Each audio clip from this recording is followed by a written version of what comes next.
যে একটা লড়াইয়ের মধ্যে ছিলাম, আমরা সবসময় গণতান্ত্রিক একটি বাংলাদেশের জন্য লড়াই করছিলাম। আমাদের বিশ্ববিদ্যালয় শিক্ষক নেটওয়ার্কও সেই কাজই করে আসছে বহু বছর ধরে। এবং যে সম্প্রতি যে গণঅভ্যুত্থান হয়ে গেল, সেটাতেও তিনি বিশ্ববিদ্যালয় শিক্ষক নেটওয়ার্ক গুরুত্বপূর্ণভাবে ভূমিকা রেখেছিল। কিন্তু আজকে আমাদের এখানে দাঁড়াতে হয়েছে গণঅভ্যুত্থানের পরে যে সরকার এসেছে, তাদের যে দায়িত্বগুলো তাদের পালন করার কথা ছিল, সেই দায়িত্বগুলো তারা ঠিক মতো পালন করেন না, পালন করতে সক্ষম হচ্ছে না। তাদের দুর্বলতা প্রতিদিনই প্রকটভাবে প্রকাশিত হচ্ছে এবং সেই দুর্বলতার সুযোগ নিয়ে একজন সাধারণ ছিনতাইকারী বা চোর ছাত্র থেকে শুরু করে একজন ধর্ষক থেকে শুরু করে একজন ধর্মীয় লেবাসের প্রায় উন্মাদ লোকজন আমাদের দেশের সাধারণ মানুষের উপরে, নারীদের উপরে বিশেষ করে এক ধরনের পুরনো এক ফ্যাসিজমের জায়গায় যেন আরেক ফ্যাসিজম এসে হাজির হয়েছে এবং তাদের পশ্চাৎপদ ধ্যান ধারণাগুলো চাপিয়ে দিচ্ছে।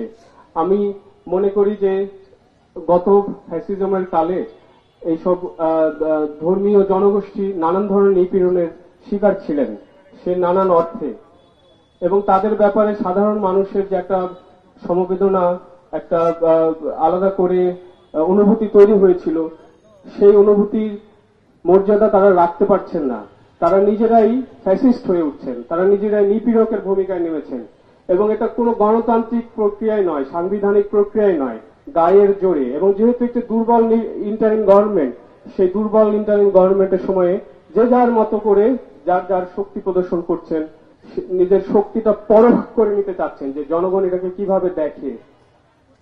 তাদের যে এজেন্ডা, তাদের যে ইসলামিক রিপাবলিক অব বাংলাদেশ প্রতিষ্ঠা করার যে তাদের যে এজেন্ডা, সেটা যদি সব মানুষ, বাংলাদেশের মানুষ মেনে নেয়, আমরাও সবাই মেনে নিব। কিন্তু যতদিন না পর্যন্ত গণতান্ত্রিক প্রক্রিয়া সেটা অর্জন না হচ্ছে, ততদিন একটুও গায়ের জোর দেখানো চলবে না, মব তৈরি করা চলবে না এবং ইসলামের নাম দিয়ে একজন নারীর উপরে বা একজন সাধারণ মানুষের উপরে এটা ওটা চাপিয়ে দেওয়া চলবে না। এগুলো বন্ধ হওয়া দরকার এবং এই জায়গায় ইন্টারিম গভর্নমেন্টের একটা শক্ত ভূমিকা রাখা দরকার, যে যারা বেশি হইচই করবে, বল প্রয়োগের চেষ্টা করবে, তাদেরকে আমি এগোতে দেব। আর যারা গণতান্ত্রিক প্রক্রিয়ার কথা বলে, গণতান্ত্রিক পথে আছে, তাদের ব্যাপারটা, তাদের স্বার্থটা, তাদের নিপীড়নের ব্যাপারগুলোকে আমলে নেব না, এটা হতে পারে না।